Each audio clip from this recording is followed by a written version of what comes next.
How's everyone doing? I'm Dusty. I got Chris and Tony with me, and this is Bengals Army, boys. We got a little bit of stuff to undress right now. We got Joe Burrow throwing the ball. How do we feel about that? Were we nervous about, possibly Joe not, we had these Twitter doctors saying, he's never going to be the same, all this. But he's out there slinging it. He's throwing. The wide receivers say he looks like he's back to form. Hey, those Twitter doctors know what to say to get the clicks and the likes and whatever and the views. Like if they're out there saying, Joe Burrow, he's progressing as usual, they're not getting spread around the same way. As all you got to do is just introduce a little bit of doubt and then let the world run with it. Like they know what they're doing. I think that if you heard Joe Burrow's comments, at any point in the last week, he's talking about. He sounds a lot more mature about the injury, about making sure that he's, being intentional about getting the rest that he needs and about not pushing it. Even if he feels a little bit off, it's okay to just take a day off instead of the kind of youthful exuberance. I'm going to push through. Like I'm invincible. I can go out there and do anything. So that maturity mixed with the fact that you can't trust what any of these Twitter doctors say. No matter what, no, you can't. And look, I think if anything else, it's kind of showing his, to your point, maturity of the league, right? A few years under his belt. I think this is the off season where even he's recognizing that it needs to be pretty clean, or as clean as it can be, right? This is a year where he's probably aware that most of the team after this season is going to be under contract or have questions around their contract. This is kind of it in terms of what the current roster structure looks like, right? So it's good to see him slinging the ball around. But at the end of the day, I still naturally kind of hold my breath, right? Hey, don't push it too hard, man, right? I think we all just want to get into the season cleanly with a healthy Joe Burrow, not a nagging injury going to week 1 or week 2. We don't want any questions, right? That's kind of all we want. And I'm looking forward to seeing it, and I think there's definitely some flashes there. Interested to see the accuracy, and I quite honestly, I don't give a crap about Twitter doctors. They all think they know it all. So, yeah. Well, I think we feel a lot better too with Jake Browning. If we knew last year what we know now about Jake Browning, that he could get us, a game or two, maybe split a game. I think we would have felt a lot better, weeks 1 and 2 with having Jake play. And the thing is, that was early in the year to where we could have went and said, okay, Jake, you're starting. Now we're going to donate, 2 to 3 weeks to you. And I think the difference was, who's going to tell Joe Burrow no? I think at this point, the coaching, and I think Joe knows what's best for the team. You know what? I was wrong. I should have, just in this press conference, the way he acted and some things he said, should have took the time, maybe, not push through like you guys already said. But we do know what Jake Browning is now. And I think he's got a little swagger to him too.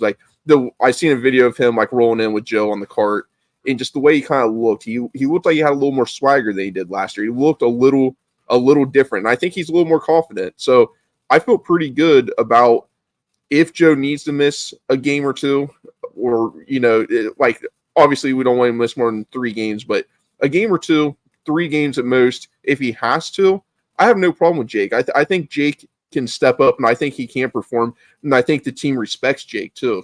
I think the receivers, the line, I think they think highly of him. They do, but I think the asterisk next to all this is that, and I don't know if this is going to happen or not, in those preseason games, especially the last preseason game, put an asterisk next to that. I want to see the starters out there for a period of time, right? I think that's the one thing we've all talked about the last few years, where Zach Taylor isn't using his starters in the preseason, and then they go into week 1, week 2, and it takes them a couple weeks to really get meshed together as a team and sort of take off, right? We saw that hangover coming into the Browns week 1 last year. If we can get the band all together on that last preseason game, it's kind of like your dress rehearsal, right? That's what I want to see. But I have no doubt that Jake Browning is going to be able to carry us for a game or two. I think naturally a few wins under your belt, especially most notably that Vikings game last year. I think we all remember that, right? He balled out that game too. Yeah, that was team on your back moment, right? I think we have confidence, no doubt. So what game would we want to see the number one team out there? So the first string. Would you want it the last one, or would you want the second? Because normally when it was four games, it was normally the third was the dress rehearsal, right? And then you gave that whatever one every other team does. I think they do the second to the last or the last game of the preseason where those starters are out for the first half. I want to see that. So what Dusty was saying, when it was a 4-game preseason, that it would always be the third week of the preseason. That was like the dress rehearsal. You'd get a full half of starters, whatever. I don't even care if the other team has their starters out there. Like, no, I don't care. I don't think you have to go against the other team's best guys. Like, just get the guys out there for a period of time so that they can get their timing. Like, we need is the connection between the quarterback and the wide receivers to know, like, okay, in game speed, the slant is going to be, breaking at this point, or the slant is that window is going to open here, or here's where I have to put the ball, and here's when you're going to break, and here's the direction that you're breaking based on, 5 degrees difference based on the position of the nearest defender, like all that kind of stuff. You got to have that, because I like the fact that all the players love the, player-friendly offseason where you're taking it light and you're not doing a bunch of padded practices and you're doing this and you're doing that. But when it comes down to it, we've seen the effects of the slow starts because, and I would say that a lot of it is because of those things. So I think that we do have to get out there, get the starters out there all together for not just like a drive or 2 drives. You got to get them out there for a period. And if that means they go out against, in week 2 against backups for a full quarter and they score 24 points, then great. Awesome. If that means they go out there, in week 3 and they get, like, they realize that there are actually a lot of mistakes that are happening and they have 4 drives and they get a field goal, then both of those things are positives. You know what I mean? So I think that we take that into the season, and if you do great, then you realize, hey, we're on the right page. We're going to go into the season firing on all cylinders. If you fail, then you realize, hey, these are the things that we need to work on. These are the things that we need to get better on. That way you can go into the season prepared. I think the risk reward is worth it at this point, because like you said, we saw, the effects of it, starting 0-2, starting slow. And, some of it was Joe coming off injuries, the timing and stuff being weird. Let's just knock on wood and send one up that Joe can come in and be healthy, right? Like, that's kind of the big thing with the timing and everything. But overall, it'd be really nice to see the first string guys come out in it more than one drive. I wouldn't say a full half, but like one quarter, and just see, maybe 3 possessions. You can learn a lot in 3 possessions. If you don't get a first down and you're playing against second string, third string dudes, that's a problem. So you're going to have to diagnose that. In, like you said, failure's good in the preseason. You can learn from it. You can see, why is this not working? Okay, we're going to have to change this up. And I'm completely cool with that. And if you're playing against these third string dudes fighting for a job, they're going to be playing hard. Like, preseason, there's some competitive hard football being played, because these guys, they're fighting for their livelihood. These, like, they're obviously not first string guys, but they're still playing hard. They don't want to be embarrassed. They don't want to be they don't want to lose, their dreams. Most of them, that's their dream, is to play in the NFL. So yeah, I think that'd be good. You guys want to move on or to the rookie minicamp stuff? Because there was some cool stuff going on there. I don't know if you guys saw Chris Jenkins, but man, that dude, he was doing some drills and stuff, and he looked explosive. He looked like, I know we're all Ohio State fans, but I love Chris Jenkins, man. He just makes so much sense that the Bengals took him when they did. Just his energy, his when he's playing, that he's got a little burst to him. So I think he was used mainly as a run defender, but I think he's got something. I think he could be special. I really do. I always remember playing like I don't know, it was like Madden 2008, and Chris Jenkins, I would always draft him on my fantasy team. And like I just loved, because I want to say he was a Pro Bowler or an All Pro like 3 or 4 seasons, and then it was like he was nowhere, he was everywhere, and then he was nowhere again, all in like a 5-year period. But for those 4 years or whatever it was that he was out there doing it, he was awesome. Mm-hmm. So I think he was disruptive. He was blocking punts. So like that shows you the athleticism of a legit defensive tackle to be able to get through the line and get to the punter to block. Do we necessarily want our second round pick doing special teams? Probably not, but like that's the kind of stuff that we want to do, like splash plays and disrupt in the backfield and move guys around at the point of attack or whatever. A good example was Larry Ogunjobi when he was here. Mm-hmm. He was like a real boom or bust guy, and when he was making his plays, he wasn't necessarily, Geno Atkins grabbing guys and locking them out and moving them which way he needed to move them and getting off the block and making the play. He was getting past the guy and being open to make a play. And sometimes that hurt because sometimes he missed the tackle, or sometimes he was in the wrong spot and it opened up a big hole in the line or whatever. But I'm just hoping that Chris Jenkins can bring some of that with a little less of the volatility as Ogunjobi.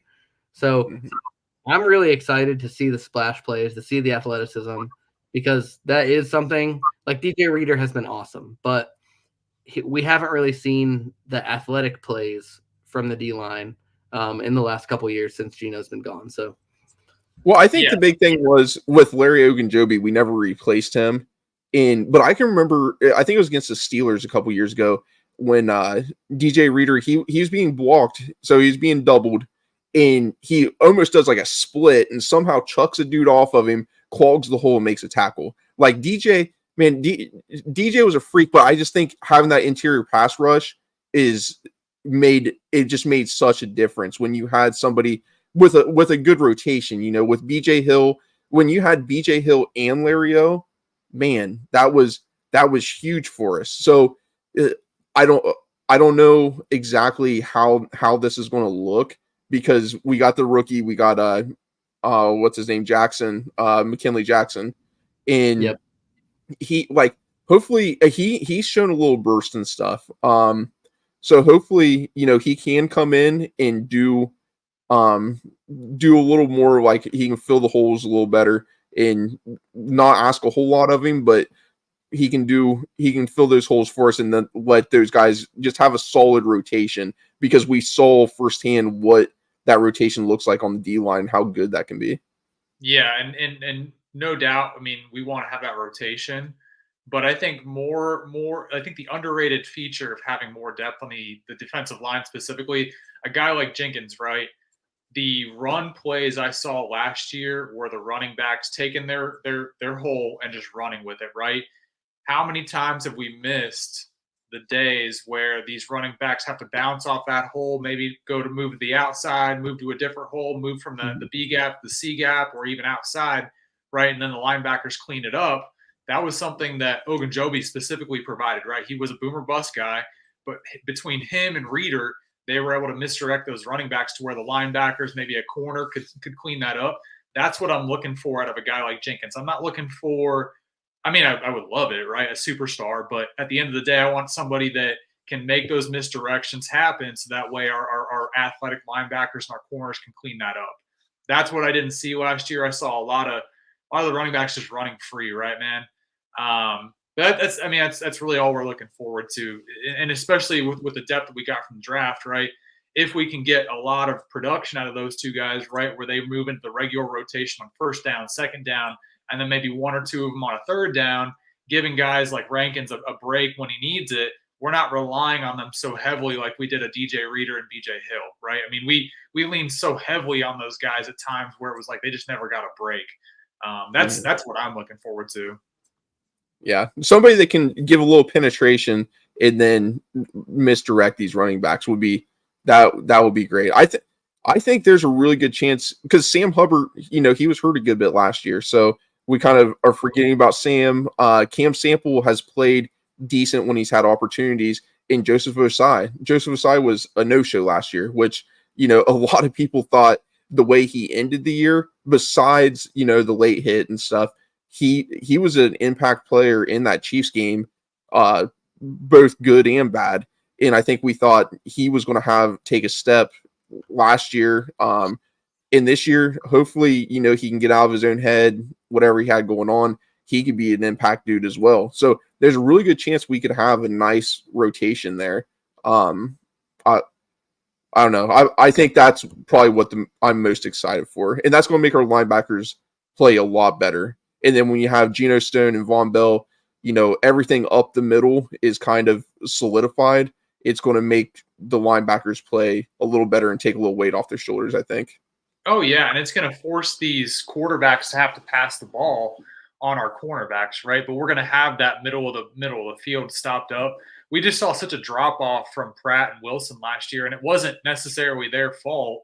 It was because we didn't have an offensive or defensive line that really got much pressure on them. So it put more pressure on those backers and even more pressure on our cornerbacks. And I think that's why you saw a lot of those big plays. We were, first in the league in terms of big plays given up. Like we had the worst defense in that metric. I just think they can do so much better with more defensive line play. We've been beating that drum since before the draft. Yeah, what do you think, Chris? You got anything to say about that? Or we want to move on to Jermaine Burton. Yeah, I think that it's going to be a little different. Like we're not going to see the same type of play from the defensive line that we saw whenever they were like. I think it was when DJ Reader was playing his best. That's when Logan Wilson and Jermaine Pratt were freed up to make a lot of plays, and they didn't have to play that close to the line of scrimmage. They could get deeper in their drops and that kind of stuff. So I think that this D line is going to be different. I personally think that part of Pratt and Wilson playing worse last year was the defensive line. But also they just they seem to step slow at times. Both of them seem to have mental mistakes where they were 2 or 3 yards off of where they should have been, where they were kind of sitting in a zone or something like that, where they could have been able to make a play if they would have felt a guy. So I hope that they can return to form the way that they were a couple years ago. But I also think there's a reason that Jermaine Pratt was able to come back here on a pretty reasonable deal, $7.5 million a year. And I would say that's probably because a lot of teams weren't clamoring to pay him, a bunch more than that, which that's a good thing and a bad thing. I like Jermaine Pratt, Logan Wilson as a linebacker tandem. I think that coming into last year, we would have said, oh yeah, that's probably one of the best linebacker tandems in the league. I do think that they need to, whether it was a mental thing where they were just getting a little more confused, where there wasn't as much communication on the field. And that could be from Jesse Bates and Von Bell leaving, and there not being as much communication in the back end on defense. So I just think that there's a lot of moving pieces here. I don't think it's going to be as easy as a couple of new guys coming in on the defensive line and those guys getting back to the form that they were a couple years ago.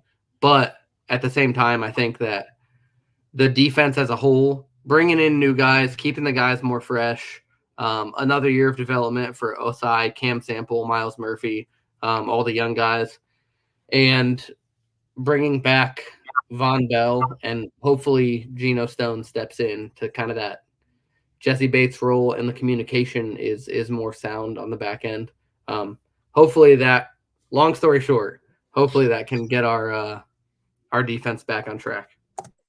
Yeah, that was a guy I didn't even say on the defensive line, which was my dude, Miles Murphy, a guy that I've liked for a long time. So I think I really do think that defensive line is going to. I think our defensive line is better this year, much better this year than it was last year. I really do. I think if the guys take the steps that they should take, when you have first round talent, you got guys that have experience, you got veterans, that mixture, I really think it's going to look different, like you said, but I think it's going to be improved.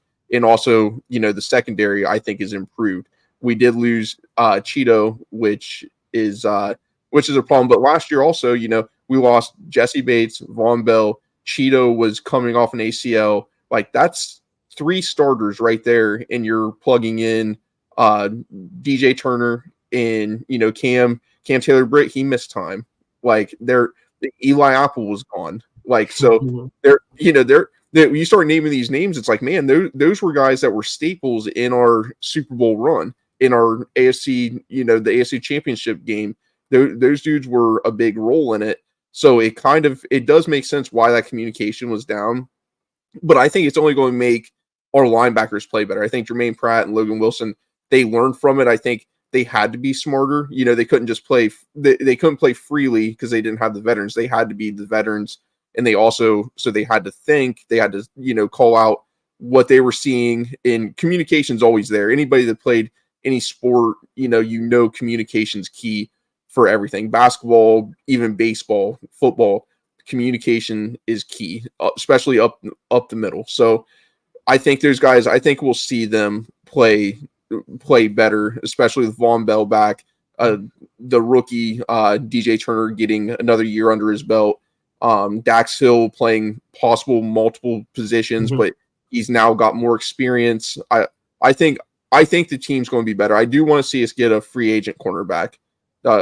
Some veteran cornerback, I think, is the one thing we're lacking, and interior O-line. So I agree with you, and I'll address T-Bull's comment down here. I think Lou will cook something up.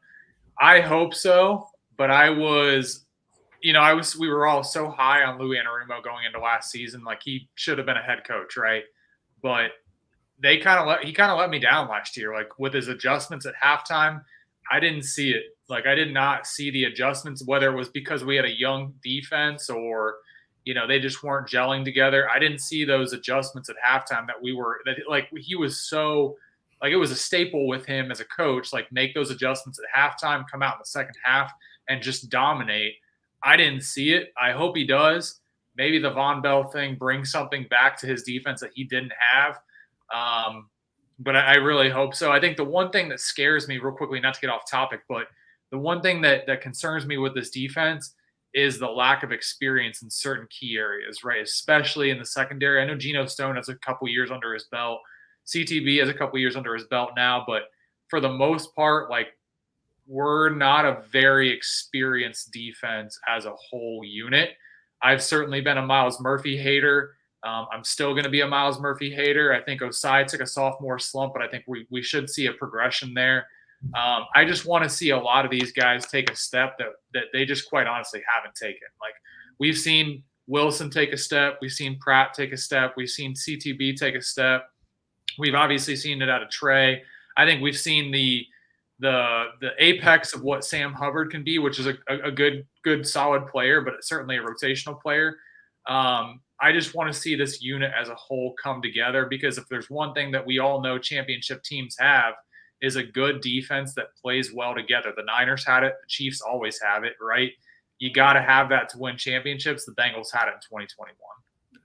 Yeah, I think last year we saw, like, there are a lot of things that you can measure. There are a lot of things that you can quantify. But the one thing that I'm, like, really high on is chemistry, not a quantifiable data piece, right? Yeah. So, like, last year, you could see in real time the chemistry and the communication, which are both not things like people, like with DJ Turner, guys say, oh, well, he's a 4.2, 4.3 speed guy. He's going to be able to make adjustments, and he's got that closing speed and this and that. Well, it doesn't matter if your communication is off or your chemistry is off. And chemistry, in this scenario is like unspoken communication to me. So like the guys know where the other guy is going to be. Okay, I know that, when Jesse Bates is playing, he likes to cheat a little bit over the strong side receiver, or whatever the case is. So you have to kind of have that stuff, and that doesn't come just from an off-season training program, or it doesn't come from like 1 year of being together, especially when, like Dusty said earlier, Cam Taylor-Britt was injured at times. DJ Turner was injured at times. Dax Hill was like trying to be a safety, but also trying to be a chess piece, but also like having to learn it all in a complex defense that Lou has, and also having to be the guy that does the communication. And then you had Nick Scott, who was the guy for a little bit, and then Jordan Battle kind of overtook him. And it was like there were all of these moving pieces.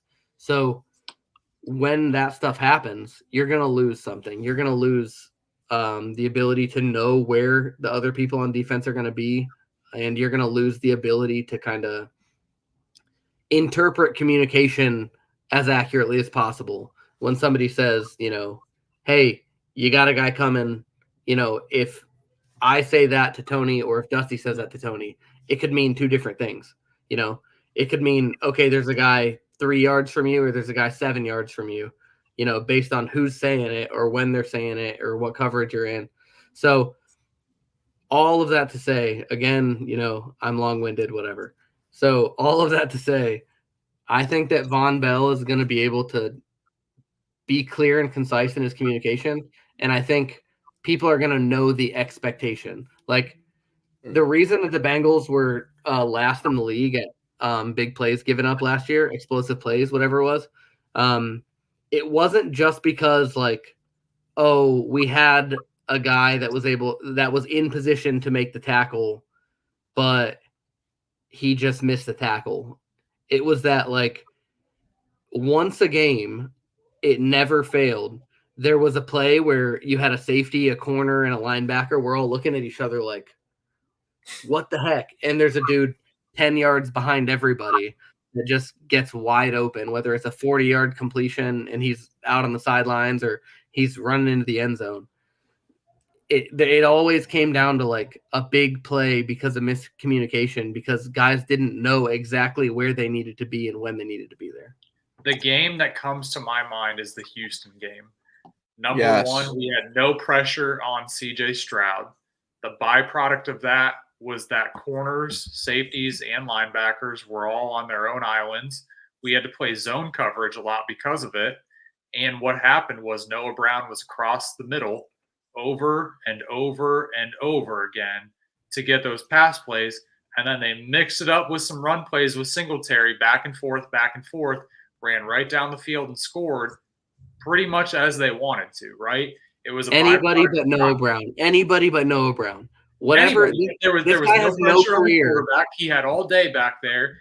And then because of that, the linebackers had to play in coverage. There was a huge gap between the safeties and the linebackers because the safety was too afraid to pull up on it because he wanted to stay in where his assignment was.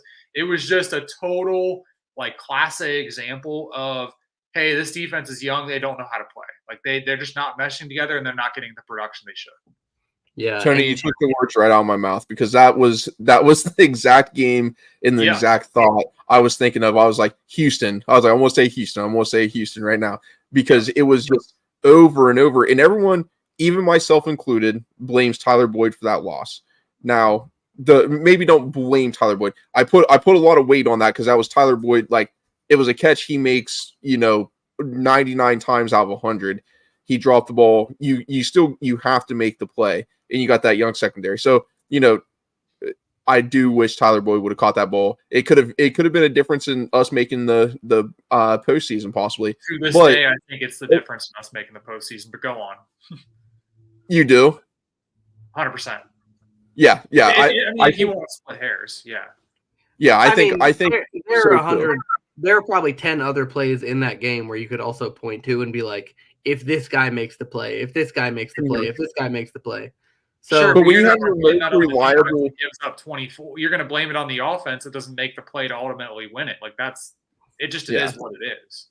Yeah, it is what it is. It's like missing a foul shot, or you're tied up and you miss 2 foul shots, and now you go to overtime. Except for we didn't go to overtime. We lost the game. And everyone loves Tyler Boyd, but I really think our receiver core at this point is better with Jermaine Burton. I think Jermaine Burton coming in. So that's a little transition. I think Jermaine Burton with his speed. The guy's kind of like Tyler Boyd. Normally he doesn't drop the ball. And I don't know if you guys seen on Twitter, a lot of people are talking about Tyler Boyd for the Ring of Honor, like when he gets out and retires. I think it's a little too soon for that. Like, Tyler Boyd had a really good career. I don't think he's Ring of Honor. Just because you love the guy and he's a part of your era doesn't mean there's not a shit ton better players that have played before him that deserve to be in there. And that's no hate on Tyler Boyd. I think Tyler Boyd is a good player. He put up really good numbers. I think he's like, I don't know, 7th overall in receiving yards for the Bengals. The Bengals have had a lot of really good receivers through the years. But you also got to look at times when it wasn't just a passing league. The league has evolved. It's changed. We've had really good receivers. So he's also been here 7, 8 years. So that's a good bit. That takes nothing away of saying Tyler Boyd was not a good receiver for the Bengals through the ups and the downs. It's just he was not a great receiver. The Ring of Honor is dedicated to great players. Guys like Corey Dillon, who is probably my all-time favorite player next to Chad Johnson, just because I grew up watching these guys. That guy deserves to be in the Ring of Honor. He's the all-time leading rusher. He is just an overall great player. He won a Super Bowl with the Patriots, not the Bengals. But there's players that are just greatly above that. There's a lot of players back in the 70s, the 80s, probably not the 90s. there's some guys, but but there's a lot of players that were really good players for the Bengals. And if they were in our era, you could say, oh yeah, that guy, he could be in there. Takeo Spikes on defense. You toss some names out like that. But do you guys think he's worthy, or am I just a Tyler Boyd hater? Definitely not worthy. Like, I mean, I tweeted it from the Bengals Army Twitter account. Like, yeah, Tyler Boyd's one of my favorite Bengals, like, throughout the years. And the Bengals have a long history of, like, a long, rich, wide receiver core. So for him to be mentioned in the Ring of Honor thing, it's like a nice touch, you know what I mean? Just because it shows how much, he was a fan favorite and how much, like, he meant. He has always been a big locker room guy. Like, him and Mixon were like the hype men of the team. Like, you couldn't ever see a clip of anything involved with the offense without Boyd and Mixon just like going crazy, hyping everybody up, So, and I think 6,000 yards, over 500 receptions, 31 touchdowns. Like, that's a great career with the Bengals. Like, that's a great, start to his career. But if he, I was going to read TJ Gonzalez's stats. So I was just about to bring him up. Darn it, Dusty! I was just about to say that. I was going to tell you not to steal your thunder, but I was like, listen, I like Tyler Boyd, great player, great history. But would you take TJ or TB right now in the Ring of Honor if you had to choose one or the other? So here's TJ's stats: 627 catches, 7,237 yards, and 45 touchdowns. So you answered my question. Okay. TJ above and beyond.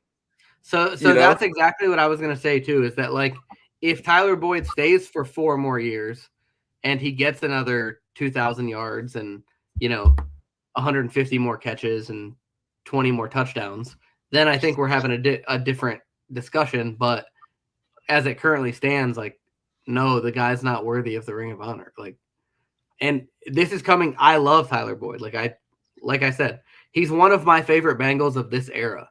And I'm still saying, like, it's an easy no. It's a no for me, dog. It's a no for me, dog, and it's nothing personal. I love TV. Like, you know what I mean? Despite the Super Bowl drop and the drop in the Houston game, and, like, I can forgive you, sorta, kinda. But at the end of the day, like, he's been a really good player for us. Like, I like the guy. Like it's nothing personal, but the Ring of Honor is like I'm selective even when we're splitting hairs versus like Chad Johnson and Icky Woods, right? Like there's subjectivity that comes down to all of it because you can't just put whatever player you love into that kind of thing. Yeah. Yeah, I agree. I think it's, I think it's somebody that is deserving to be in the Hall of Fame that's not in the Hall of Fame. Like, okay, this is going to be a stepping stone to get them in the Hall. Is TB going to be in the Hall of Fame? Probably not. AJ Green is questionable getting in the Hall of Fame. AJ Green is a much better receiver than Tyler Boyd. He's a true number one. He was a true number one. If it didn't come down to injuries, the guy would have been in the Hall of Fame. Same with Chad Johnson. Chad Johnson is a guy that's not in the Hall of Fame. He had a Hall of Fame potential. He's really close. He's kind of on the cuff.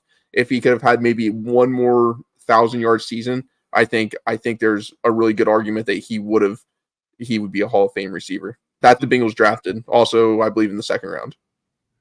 I think you put Chad Johnson in the Hall of Fame just based on his celebrations alone. He's deserving. It's not just the play on the field; it's the impact they had on the game, and that's been said over and over and over again. Yep. Straight, he's an ambassador for not just for the Bengals, but for the league. Like, honestly, how many people you think tuned into games they could have gave a damn about and watched Chad Johnson just to see what kind of silly, crazy thing he would do? And that was kind of the same time that fantasy football, I believe, was taken off. Was in that like 2005-ish era. I could be wrong, but I think it was around that time.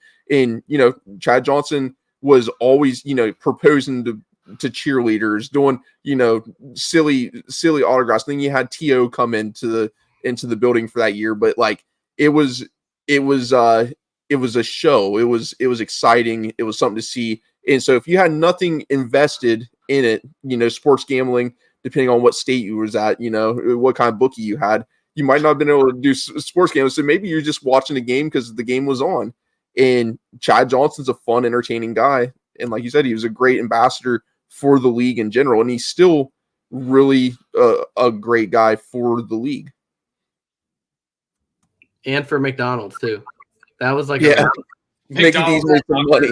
Yeah. Dad's love of football is definitely beat up by his love for McDonald's. And he's always talking about it. He's always talking about it on Twitter and whatever.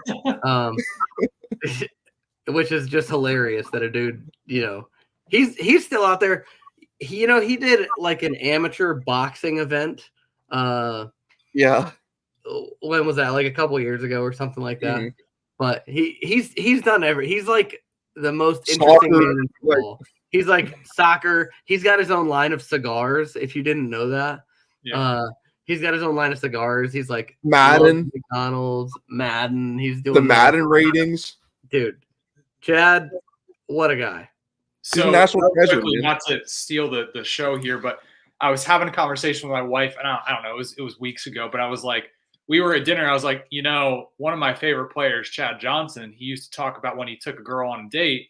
At the end of the night, the bill would come over and he'd pull out a deck of Uno cards. And he'd say, you got to beat me in Uno. Whoever wins pays the bill, or whoever wins, the loser pays the bill, right? So I was like, what if I brought a deck of Uno cards to dinner the next night? She'd be like, no, you're still paying. My wife's we got a shared bank account, dude. What's it? Joke's on me, shared bank account. But I'm just saying, like, how funny would that be? Just plop the deck of Uno cards on the table, right? I need to just pull out the reverse card to her. Just be like, hey, she goes to grab the debit card. You got the reverse card, baby. Go ahead and see what's up. Pull it out when the cop pulls you over. Reverse card. Chad also he lived at the stadium supposedly for his rookie contract. Like, what a legend. And I believe that too. Like, there are some stories that you hear where it's like obvious lies, obvious just like hype. But like, I believe that Chad Johnson would be like, yeah, why do I want to pay rent? I'm getting all this money. Why wouldn't I just save it?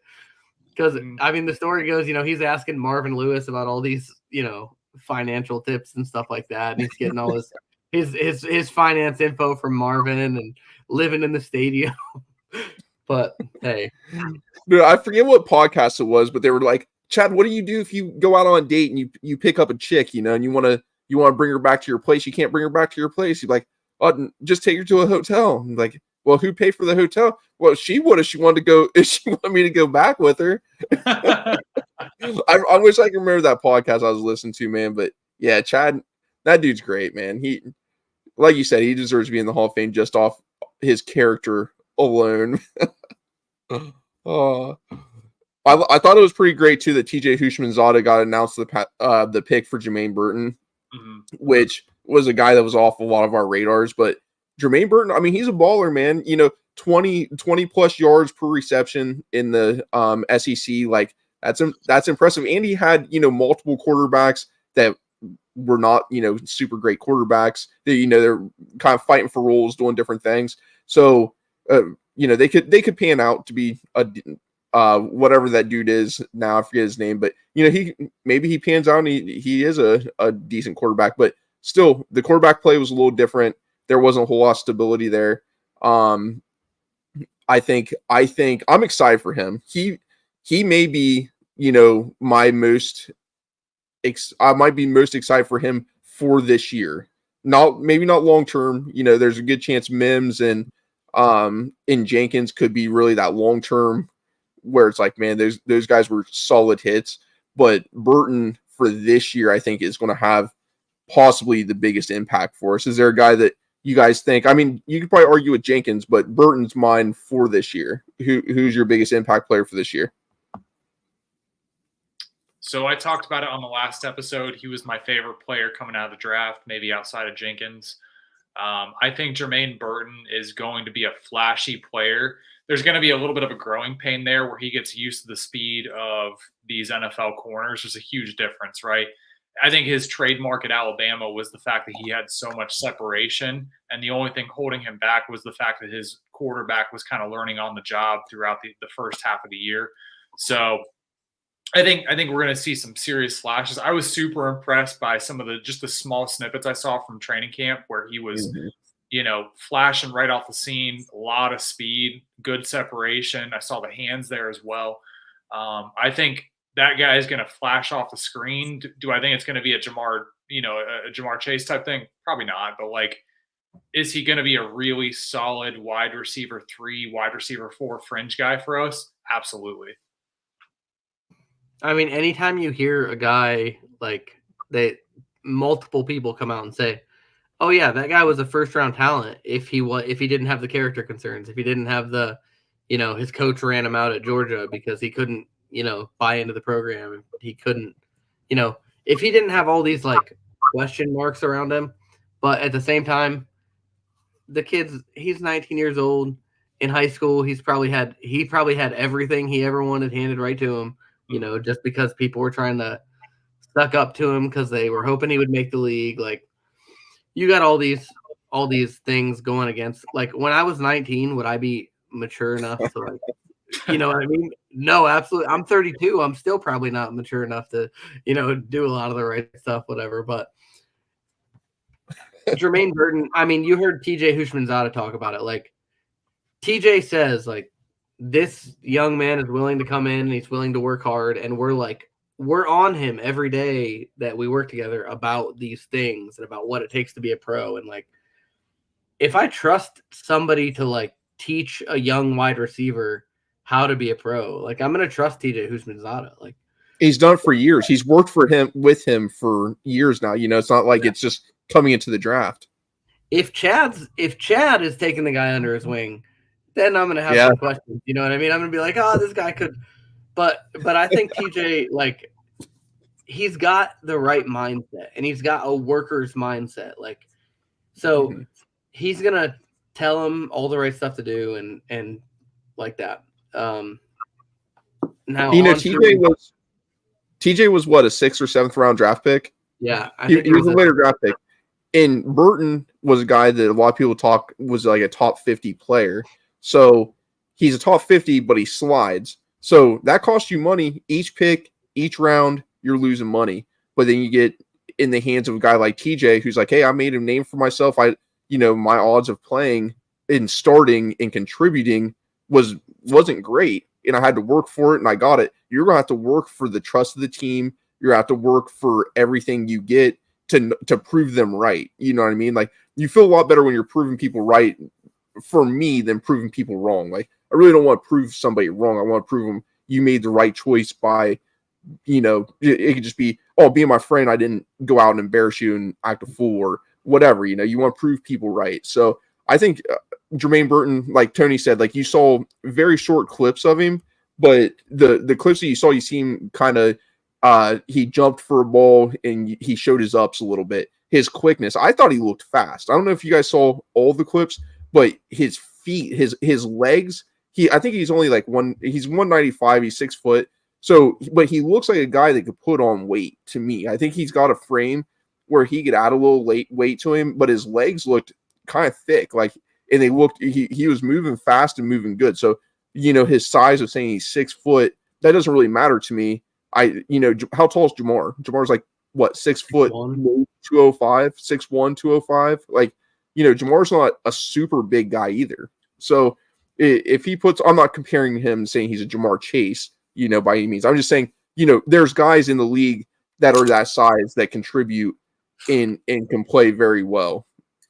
Not to open Pandora's box, but that's why I'm screaming from the mountaintops that we need to keep T, because he's a lengthy receiver that's different than these two guys, right? Mm-hmm. Like having a variety of different talents at the receiver position in your offense challenges the defense in a number of different ways. Jamar Chase, we've talked about for years now, where he's built like a running back, plays like a receiver. T. Higgins, a real lengthy, traditional wide receiver set, a lot of like a Mike Evans type. And now we bring in Jermaine Burton, not only a deep threat, but not necessarily a really big guy, can play in the slot, but also break it deep for those off slant routes. I think that's something that brings another element to this offense, alongside of a guy like Gesicki at tight end. This is a much better offense than last year, in my opinion, outside of the running back position. I think we've got a really good core here, but that's kind of why I've been beating at that drum still, right? We want that variety in that position. Well, Tanner McLaughlin too, like I think having those guys, like I think Tanner Hudson, Mike Gesicki, like those dudes, they're all kind of bigger. And we're not going to forget out, Eric All, just with his injuries and stuff, it's like hard to tell how ready he's going to be for the season. But between those three, it kind of gives you that the idea of like, if T's not here, what maybe what the offense could look like depending on how they play this year. They might go with more, was it like 12 personnel with 2 receivers or 2 tight ends. So you could run like that, and that could maybe give us some answers. And I think, what's his name? Drew Sample is going to be more like he's that H-back kind of dude. So I don't think he takes a position up, but like maybe you take the 3 receivers and have him listed as something different. So, tight end. Do you guys remember Ryan Hewitt? Yes. Yeah. So, like, what was he, like 8 years ago, 10 years ago? On Marvin's team, he had the long, flowy blonde hair, but he would line up at tight end. He would line up at fullback. He would line up, kind of as like a wing back kind of deal. Like, I could see Drew Sample doing similar stuff to what he did, because Ryan Hewitt didn't touch the ball all the time, but he moved around. He made defenses have to react because he could make a play, every once in a while. So I think that like where Ryan Hewitt could make a play was if defenses kind of didn't pay attention to him and forgot about him. I think that Drew Sample could be that same kind of guy. And I think he'd be better. We proved last year that if you put him in the backfield in a shotgun formation, he was going to be a solid pass blocker. So, like, they've already started to kind of, like, be forced to move him around a little bit, which tested him, and I think we got good results from that. So I think it would be smart for the Bengals offense to kind of use that to their advantage. The Bengals have always said, oh, yeah, we love versatility. We love versatility. Well, you got a guy that it's not like the flashiest or sexiest versatility, but like he can move around and he can be effective if you kind of fit him into the perfect role. And I think that can happen. Well, it's not necessarily, I wouldn't call it versatility. I would call it diversity in terms of what their skill sets are. Right. And my first thought when you were talking about that, Chris, was like, it's not that he's a fullback, like a Kyle Juszczyk for the Niners, right? Like they use him all the time. He's a threat in multiple ways. He's a great blocker, but he can also run the ball, catch the pass out of the backfield. He made plays in the Super Bowl. Like, that's the kind of guy that I think of where he can block, he can be a tight end, he can go in the backfield, maybe he can catch a pass out of it, right? Like, it's not necessarily versatility in the fact that he's just so versatile in so many different roles, but he has different skill sets that he can bring to the table versus these other players. And everybody complements each other. We're not just bringing out a bunch of robots. They all have different roles, and we can put them around in different positions to be able to strengthen that offense and confuse the defense. So let's think about this. It's third and 6. Can you imagine, like, do you think that Chase Brown has a chance to line up in like the slot at all? Like, if you move him out, let's just say Jermaine Burton. I think Jermaine Burton will be ready, but then you put a guy like Sample in the backfield to block. I think that opens up a lot because I think Sample can really do a lot of. I really think he can block very well out of the backfield. And you're just basically you're moving a guy that's an addition to the offensive line to the backfield to give Joe a little extra time. Now that might be a stretch putting Chase Brown out there, but you could put, let's say, Burton does pan out and we trust him, which I think he will. I'm just saying there's question marks there, right? We kind of talked about it, but there's so many options. There's a lot of options there, and I would like the idea of having him in the backfield more than probably Samaje Perine or Giovanni Bernard, and we don't really know Zach Moss. Zach Moss is a pretty good blocker, so he's kind of that Giovanni Bernard role. So he might do really well back there. But I think it'd be interesting. It's a lot of different looks that this offense can do, and we're talking about guys that aren't number ones. Gesicki is our number one tight end, and we're talking about a guy that's kind of that versatile role. That's a piece of the puzzle. I think this offense could be very dynamic, is I guess what I'm getting at.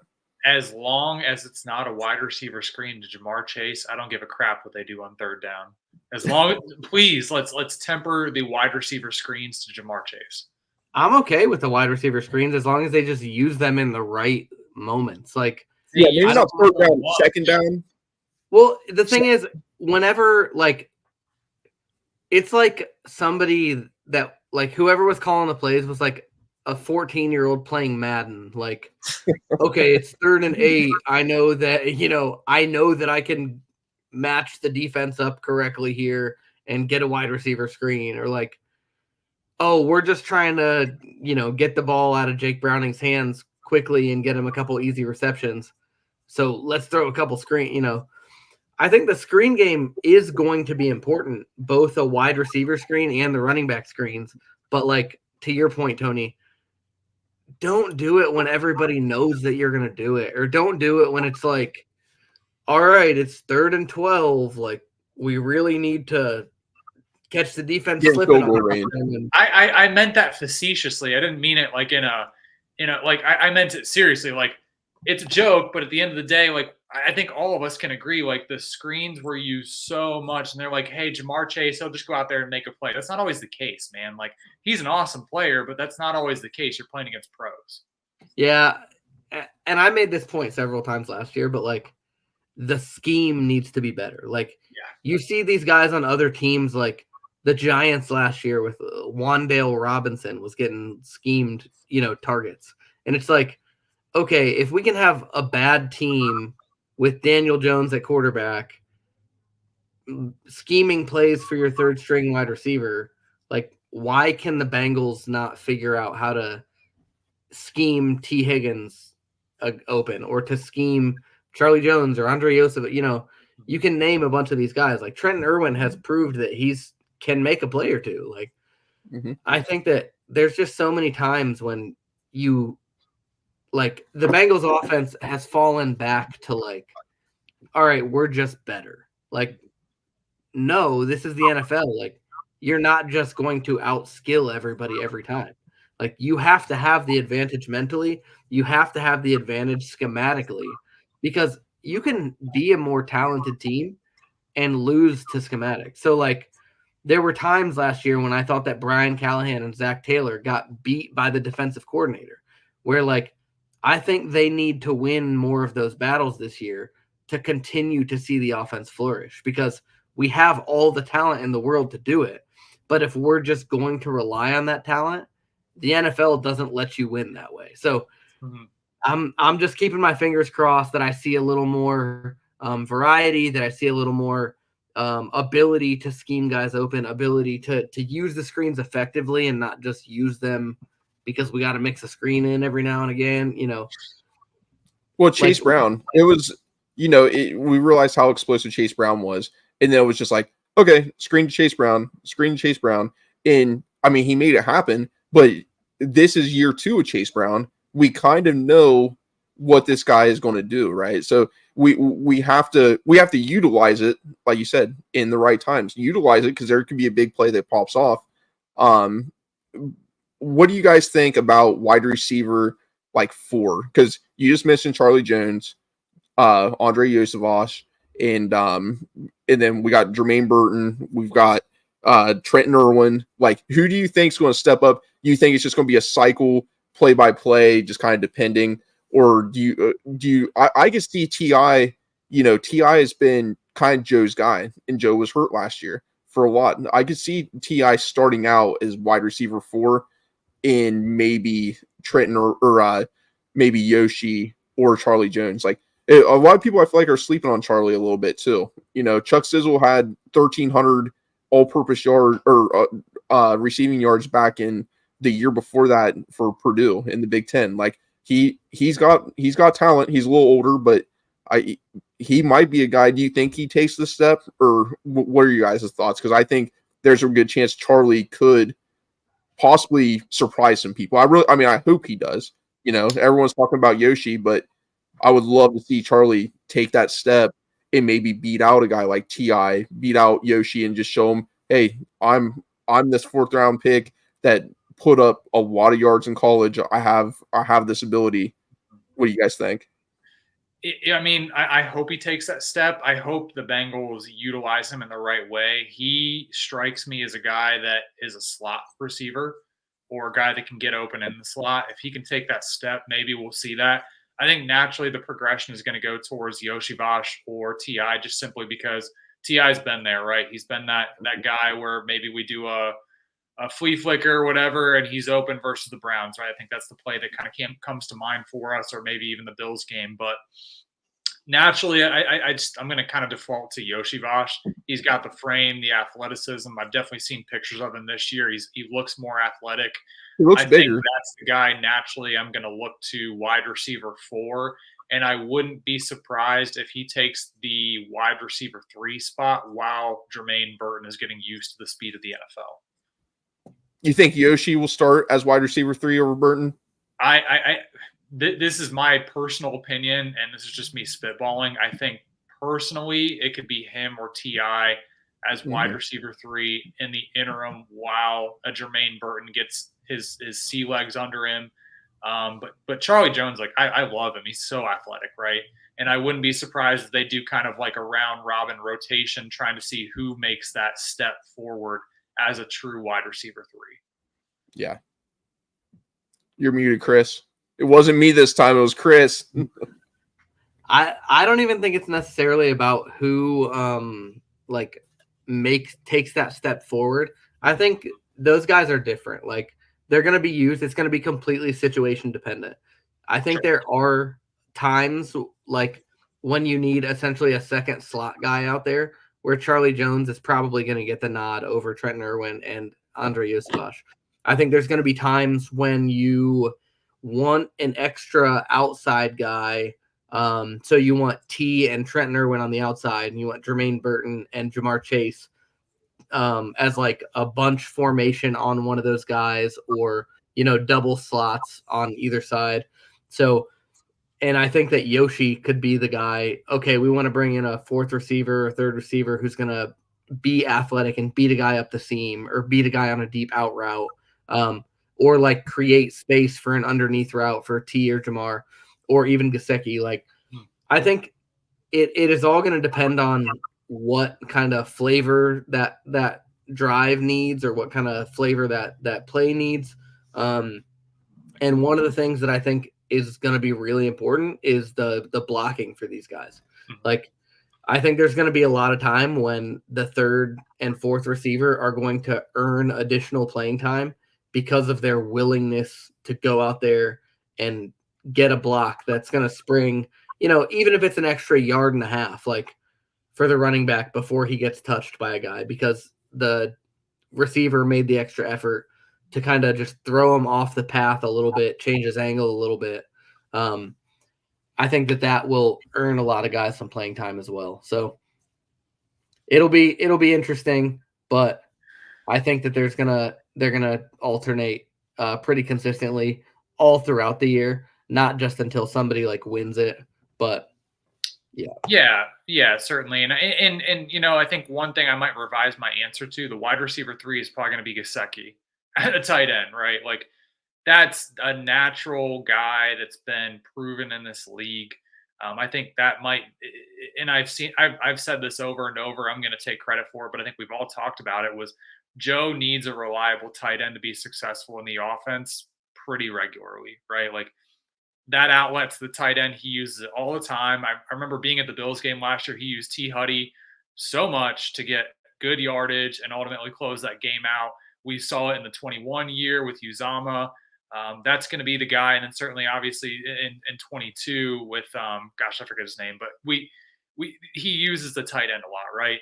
So that could be our pseudo wide receiver 3 over TB anyway, now that TB's gone. But I don't know. I agree with your take, Chris. Like, we might need to kind of figure out who the guy is, and it might not even be about figuring out who it is, but like situation dependent, flavor of the day kind of thing. Like, what do we need in this situation? Yeah, and I think you guys, maybe both of you mentioned it before, but like they're gonna use a lot more 2 tight end personnel just because of the need for a true tight end versus what Gesicki's going to bring you, which is like he's going to be your true tight end sometimes, but in all reality, there's not like a whole bunch of a threat of additional blocking when he's out there. So I think that you're gonna see a lot of times when Drew Sample and Gesicki, or Tanner Hudson and Gesicki, or Drew Sample and Tanner Hudson are all out there. And depending on how many guys make the roster and what they show from those rookie tight ends, we could even see something like some like dangerous sets within the 20 where we're hauling out Jamar Chase, T. Higgins, 3 tight ends, and then if you put that kind of personnel on the field, there's a whole bunch that the defense has to prepare for, especially if Sample is willing and able to be in the backfield.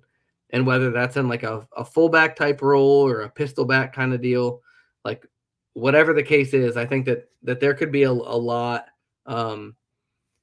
more tight end usage this year than we've seen, not just for that kind of Joe Burrow outlet kind of deal, but also for the fact that Gesicki's, if he ends the year with 85 receptions and 850 yards, like I don't think any of us would be super surprised by that. So that was what I was going to ask you guys. What I was on a podcast, Bengals and Brews, the other day. I think it was during the draft, and I talked about I think it was right after the Eric All pick, and I said, would you be surprised? Would you take the over/under bet if it's 750 for Mike Gesicki, 750 yards?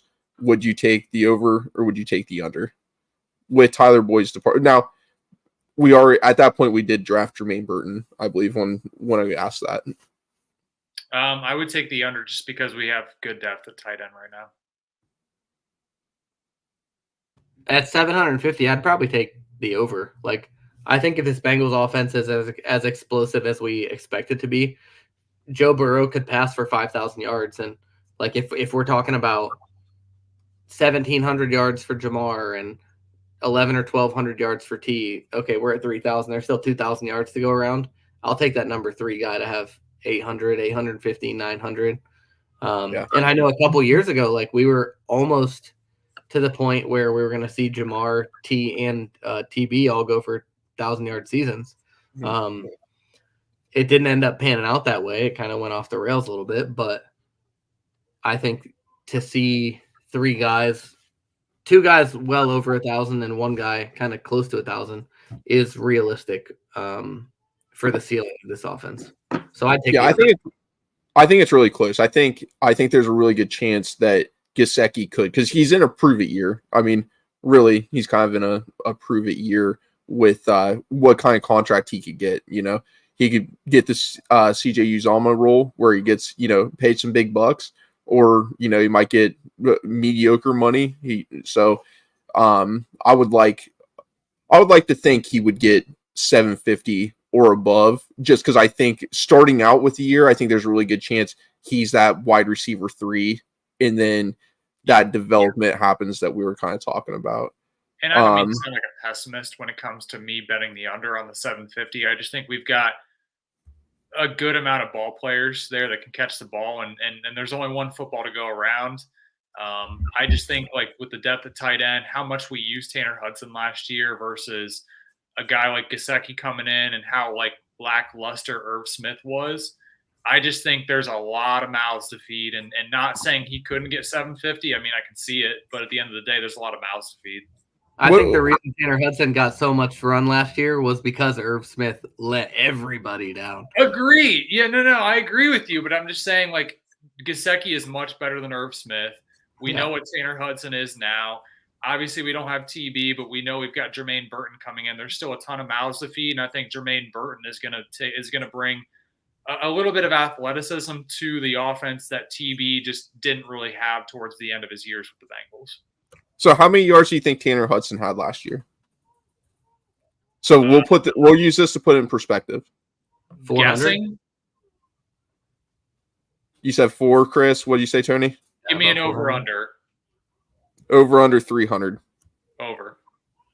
So he had 352. Okay. So 352 for Tanner Hudson, who was kind of, you know, really our tight end 3, right? Like, you know, Irv Smith. Irv Smith starting out was like, you know, hopefully he rejuvenates his career. It didn't happen. Irv Smith very fast went from tight end 1 to like tight end 7. Like, he didn't even see the field towards the end of the year. We were using practice squad call-ups on tight ends. Like, yeah, but that's what Tanner Hudson was. You know what I mean? Like, Tanner Hudson was probably tight end 3, and I think he was tight end 3. So we come in, we got Drew Sample, who's, I mean, arguably kind of tight end 1-ish. If you look at snaps, I don't know what the snap breakdown looks like, but overall snap breakdown, I would say he was probably tight end 1. But T. Huddy definitely, he put up some yards with a backup quarterback. So I think there's a really good chance. That's why I think Mike Gesicki, and I don't think CJ Uzomah put up 750, and I don't think Hayden Hurst put over 750 either. But I think there's a really good chance with a healthy offense and without T. Higgins or Tyler Boyd that he could, that Mike Gesicki could put up that 750 number. That's kind of my goal for him. I think if he puts up 750 with a healthy Jamar and healthy T, we're going to have a pretty successful year. And it's going to take pressure off Jermaine Burton. It's going to take pressure off of Chuck Sizzle trying to come in and do more than he has to. And Andre is kind of that diamond in the rough where it's like, you know, he definitely outperformed last year than maybe everyone thought he was an athlete, but he probably outperformed what a realistic standpoint was for him. So, you know, if they all, it takes the pressure off them to just play ball. You know what I mean? Yeah. But I just looked up Uzomah's stats with the Bengals because I was really curious, like, what his best season was. Could be because I would have thought that his highest receiving yard number was higher than this for the Bengals. But in 2021 was his high, 49 receptions for 493 yards. So, yeah, I mean, in CJ Uzomah's, like, the height of his playing career, we would have all said, yeah, that's a really solid year for a tight end. Like, just based on what we were seeing, just based on the impact that he was having on the game. So to see that he had less than 500 yards and made the type of impact that he did, I think that could be, that could matter. And if Gesicki gets to 500, 550, and we see that type of impact, then if he does end up getting 750, then that could be huge. Just what do you think Hayden Hurst was? What's up? What do you think Hayden Hurst yards was for the Bengals? Probably, I would say like 550 or 600. I was going to say more like 450 to 500. 414. Yeah. It seemed like it, but that just shows, impact players, when you have that supporting cast and you make impact plays, there was impact plays that they had on third downs, on, plays where you need those first downs. It a little bit goes a long ways at certain times for a tight end. And so, that 750 might be a stretch, but you don't have Tyler Boyd, and you don't have, you got a guy like Mike Gesicki who I think is a little better than CJ Uzomah. Hayden Hurst, I think when healthy, if he was healthy and his confidence was high, I think Hayden Hurst could have been, a much better tight end. That just means when the sports books open up and Gesicki's over-under is like 475, I'm just going to hammer the over. Let's all just put a bunch of money together and see what happens. If it's at 475, I'll hammer the over with you, man. But I want to see him do 750 or more. But at the end of the day, even the top tight end in the league, outside of Evan Ingram last year, if you take him out of the equation, Travis Kelce had 93 receptions last season, right? As a whole, the entire season. So I just think Gesicki's a really good tight end. I think he's probably more in that 500 to 600 range on a good day. Like a good season out of him is like 500 to 600 yards. Yeah. Yeah. I guess I had this, when you mentioned the top tight ends in the league, there are only maybe 3 guys that get 1,000 yards every year. So 750, I guess is higher than I was thinking. Yeah. But I'd be curious to go back the last 6 or 7 years and see how many tight ends each year get 750 yards. Mm-hmm. And I think that Gesicki might have had one of those seasons, 5 years ago with the Dolphins. So that's definitely interesting to see, but there's plenty of time in the off season to, figure out what we believe and what our projections are going to be nailed down for these guys. And there's guys like Darren Waller too. Gronk was this is all different kind of time frames, but there's definitely tight ends that contribute. We know what Tyler Eifert was like when he was on, 13 touchdowns, and I think his highest was 800 and some yards. I'm not sure right off the rip, but that was pretty big, So I don't know. The 750 is probably a little high, but I think I really think it's doable for a guy like Mike Gesicki. I think it could happen, especially without. It also gives us a fun thing to root for. You know what I mean? Yeah. When you break it down over 17 games, 750 is less than 50 yards a game. So let's say his floor is 2 receptions for 16 yards or whatever, but he offsets that with 400-yard games. If he has 4 100-yard games, then I think he could get there. And I don't necessarily think that that's hugely off base. Do I think if he has 4, it's going to be a great season, 400-yard games. But I'd be happy with 2. But I think that he's going to get some 35, 40-yard receptions up the seam. Or if Jamar clears out with a deep in cutting route and he's on a post corner or something like that. There are plenty of opportunities that I think he'll have to get some long range receptions. Sure. Yeah. I could see him having 3 80-yard games. So I see 380 and then a few 50s in there and a handful of 30s. So that's putting you pretty close. And then he might have that one outlier where he gets 110 yards, So 750 is high, I think, but like I think it's doable. I really do think it's doable for him. So the over under will be fun to see when that comes out. But boys, I think it's about that time to end it. You got any closing thoughts? We'll go through Chris and Tony with those. Closing thoughts, Amarius Mims, unit. Unit.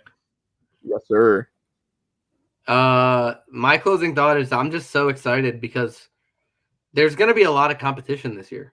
So it's more excitement, like depth-wise, positional-wise, than I've had in the last couple seasons. I've always had the excitement of like, oh yeah, we have these high-end players, but what the battles are going to look like and what the final roster is going to look like is just more interesting to me this year than it has been in the last few years. Yeah. Well, we covered a lot of ground. Jenkins, I think he's going to be that dude, man. I think this year he's going to have a big impact for us, and I'm really excited to see the rest of this rookie training camp, and I'm ready for the schedule release so we can kind of look and see how that breakdown is, so then we can do kind of game predictions and see where that's kind of like in the future. Just see, what we think the schedule is going.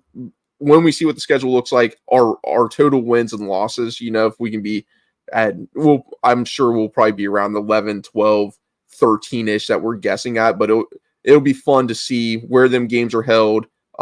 If we have any games that are over in England or Germany or wherever the overseas games are, we might have something like that. In my eyes, I'd prefer not to, but I don't know how you guys feel about that, but I'd rather play in the States. Sure. Oh yeah. I'd rather play in the States unless I have money for an extra vacation.